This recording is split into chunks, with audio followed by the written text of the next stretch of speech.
This video is brought to you by Aeroparts.com.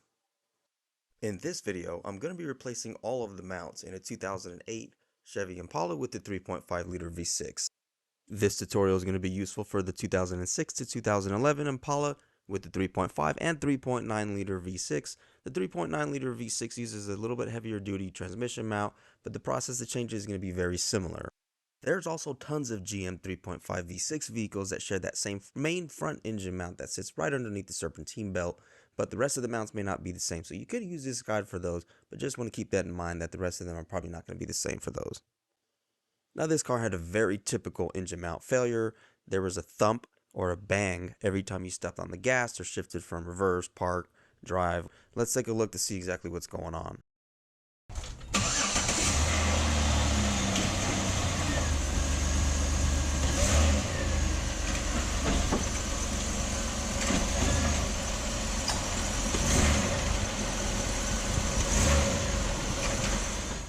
All I'm doing here is shifting between drive and reverse, and you see how much the engine is moving. It's not supposed to do that. That's the noise that we're hearing every time we step on the gas or shift from park, reverse, neutral, drive. So let's get to replacing those engine mounts. Now I'm going to support the oil pan with a jack and a block of wood.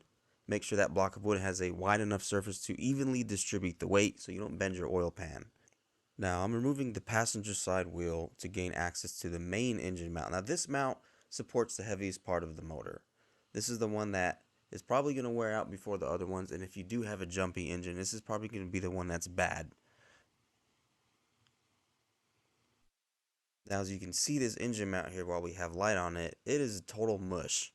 There's nothing left. There's oil leaking on top of it. Now if you have oil leaking on top of your engine mount, it's going to cause the rubber to disintegrate and look exactly like this one here. Now yes, some engine mounts have hydraulic oil inside of them. It's very different than motor oil leaking on top of the rubber. It's going to for sure cause it to disintegrate very quickly. So if you have an oil leak, you're going to want to address that instead of just replacing your engine mount. And that's going to be another video. So if you want to know how to replace the oil seals, check out this channel. You're going to see some more videos on this car.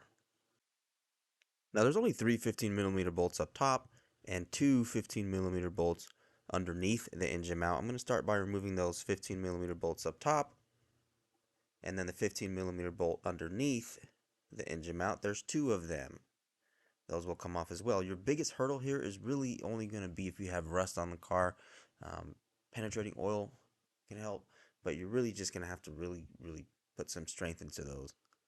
Now here's a 15mm bolt in the center of the engine mount. That's going to be removed, and now your engine mount is loose. You want to make sure your jack is secure, because if it's not, you might have a little scare. Now here are the three 15mm bolts from the top. They're all exactly the same length, grade, thread pitch. Doesn't really matter which position you put them back on. They're all the same on the top. Now it's time to lift the engine off of the engine mount using our jack. I'm going to start jacking the engine up, and you're going to really want to watch your fingers here. Make sure your jack is secure and it's not old and it's leaking. If you have one of those leaky jacks, this is the time to get another one. And so I have a little bit of room, but not enough, so I'm going to jack the engine up a little bit more so I have more room to remove the engine mount. Now there's more room, and I'm able to get the engine mount out. Now take a look at this engine mount here. This thing is completely annihilated. It is done. No wonder the engine was moving the way it was. This was due a long time ago, actually, and it's probably because of that oil leak. So this mount is probably not going to last very long, but it's not very expensive or hard to change. You're going to see it in my later videos, so make sure to check that out. I'm going to be replacing the oil seals in this car as well. Now I'm going to be putting this new engine mount in.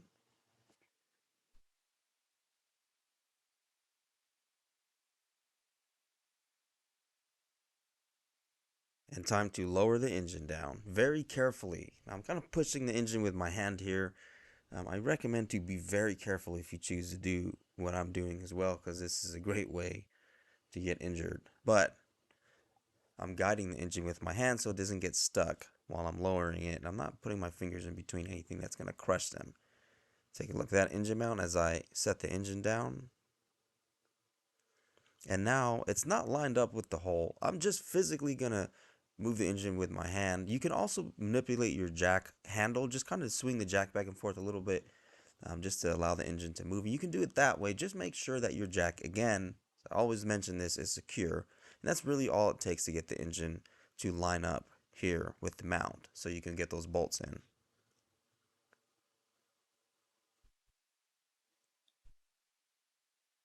Now I'm going to start screwing these bolts in here, but I'm not going to tighten them down. I'm going to screw them all the way in and back them out a little bit because I want it to be a little bit loose so I can screw the other 15 millimeter bolts in here. If you start tightening them down right off the bat, it's going to be hard to get the other 15 millimeter bolts in here. So I'm going to screw them all the way in and back them out so there's enough room to wiggle the engine just a little bit so I can screw all of these bolts in here. Here's the third 15 millimeter bolt, and we're going to do the ones on the bottom as well. Screw these ones in. And once they're all screwed in and threaded on, then it's time to start tightening these bolts down.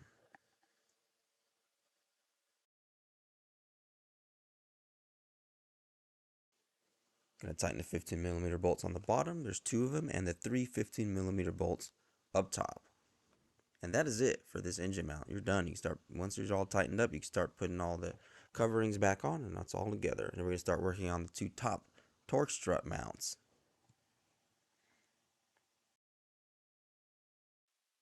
Now here are the top torque strut mounts. They're very easy to change, very straightforward. This bolt that I'm pointing at here is going to be longer than the bolt by the radiator here. They're all 15 millimeter bolts except for one, which is a 13 millimeter down here. And that's it. There's a couple things here. Now, as soon as you remove the bolt up here, as you see here, the engine boot shifted a little bit back. And in order to get that bolt in for the new mount, all I have to do is actually grab the engine with my hand and move it closer so I can get the bolt to go through, just like you see here. That's it. That's the only trick. Let's get to changing those torque strut mounts.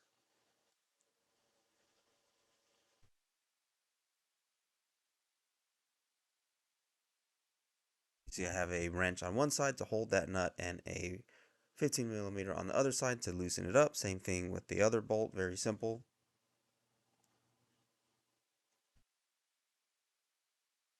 As you can see, the bolt closer to the radiator is a little bit shorter.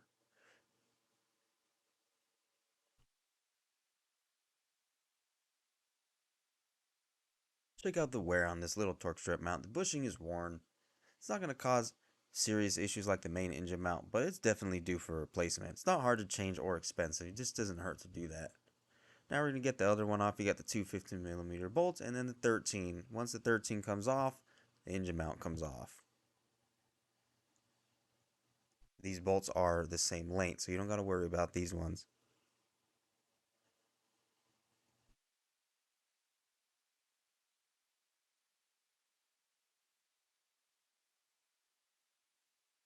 Now let's check out the wear on this torque strip mount, which is almost exactly the same. Has the same type of play. Again, not expensive or hard to replace. New mount on, bolts go back on, and the same process to get these mounts back together.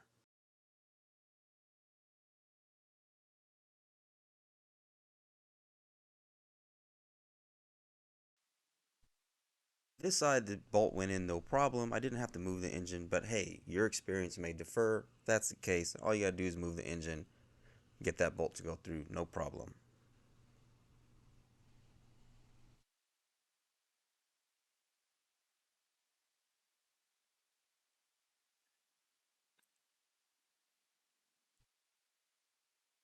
Alright, just gonna be tightening them all up. And that is it. Onto the transmission mount. Now I have the transmission pan supported because that's the side that we need to support. If you have a larger block of wood, the bigger surface area or a wider surface area, I would recommend it, but this one that I had also worked fine. Transmission oil pan is bigger, it's a little bit more flimsy, so just be careful on that one. You're going to be removing the same type of plastic cover. Here's our transmission mount. As you can see, it's worn. I got the other engine mounts changed. I might as well change the worn out transmission mount as well. Now, there's only the 15 millimeter bolts. There's only four of them. There's two up top and two on the bottom. That's it. If you've seen any of my other tutorials, you will know that I'm going to tell you the exact same thing on this one. And that is, the 15 millimeter nuts are very easy to remove. Your only challenge could be rust if you have rust on the car. So do be prepared for that. Otherwise, it's very straightforward.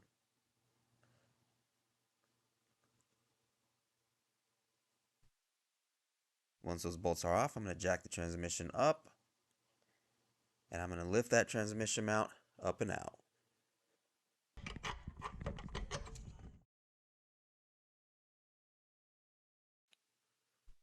Now the new transmission mount is going to be going on. It's the same process. You're pretty much done from here. Just watch your fingers.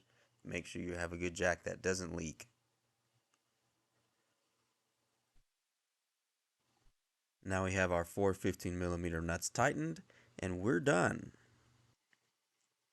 Time to put the cover back on.